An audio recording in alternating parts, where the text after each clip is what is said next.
so we don't have to question it. Then it becomes the manifestation or the demonstration of our experience. This is basic science of mind 100. I know it, but nevertheless, it's something that I feel needs to be repeated just to clarify what the conversation is going to be. Because, you know, about 6 years ago, 7 years ago, we came upon, or we thought we came upon, this grand idea. The idea was that we should start practicing what we preach as an organization, Centers for Spiritual Living. And that in order to do that, what we needed to do is we needed to unify with a group that we'd separated from 54 years ago because we were stupid. Period. In a stupor. Stupid comes from the word stupid.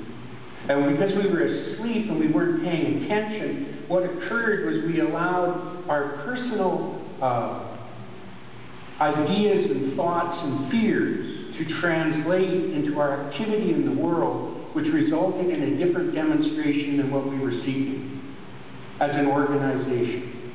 Once again, refer to this in your own life if you like. As an organization, what we allowed was our personality and our ego to come forward to such a degree that we actually separated from our largest cause, which really was to awaken humanity and make the world a better place to live. And that's been the goal for 100 years. It's actually been the goal of humanity from the very beginning of time. But instead what we allowed was we allowed our own petty thoughts and ideas to enter into it, and so we didn't discipline our thought in knowing that, and instead we said was, well, they hurt me, so therefore I can't be with them anymore. And we allowed our personal prejudice and our personal opinion to enter in and become part of our reality instead of having the disciplined thought that said, I am born and I am of a calling and I am part of an organization that's job is to transform the world to make it a better place to live. And the minute that we did that, what happens is we cracked open and separated. And so about 6 years ago, we came together and started to look at this as a possibility and a potential.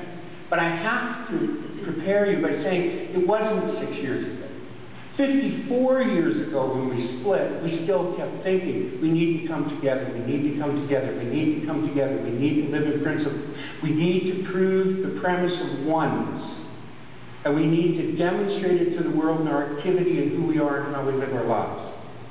But did we do that? To a degree. We slowly started to awaken to it and to move into that idea, move into that thought. And it was only 6 years ago that the bed was fertile enough for our belief system to actually realize that we no longer needed to be separate and that we needed to let go of our ego. And there was a lot of healing that occurred, a lot of wholeness. Healing comes from the word ha, which means whole. And there was a lot of wholeness that came through that process to get us to the place 6 years ago to do it. And then my job 6 years ago as the president of Religious Science International at the time was really simple.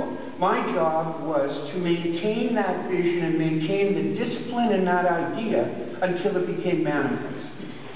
And it didn't matter, because as Trudy shared with us, there is no time and space. It mattered little whether it took 5 years, 6 years, 10 years, 20 years, 50 years, or 100 years. The idea was to maintain the disciplined idea of that and put it into action in such a way that I would never let it go and never let it down. I would never run away from it. I would never hide from it. I would never bury myself from it. I would never lie about it. I would never stop up or step down from the concept of it. Instead, what I would do is I would come, and every time I would speak, I would say we must be one. Every time I would give a message, I would say it has to be about oneness. Every time somebody said, yeah, but they set fire to my tent, I said, it still has to be oneness. No matter what the out picturing was, no matter what it looked like outside, it has to be oneness. Why? Because Dr. Holmes put it out with a principle that said quite simply, and I paraphrase, if one holds their thoughts diligently towards their dreams, then for certain that must be attained. Now, what is it that we want in our lives as individuals? Do we hold our thought diligently towards that particular area? Do we sustain it and maintain it and keep it there? Do we say, I will be healthy? regardless of what goes on in my life. I will be wealthy. I will be loved. I will be creative. I will be fulfilled.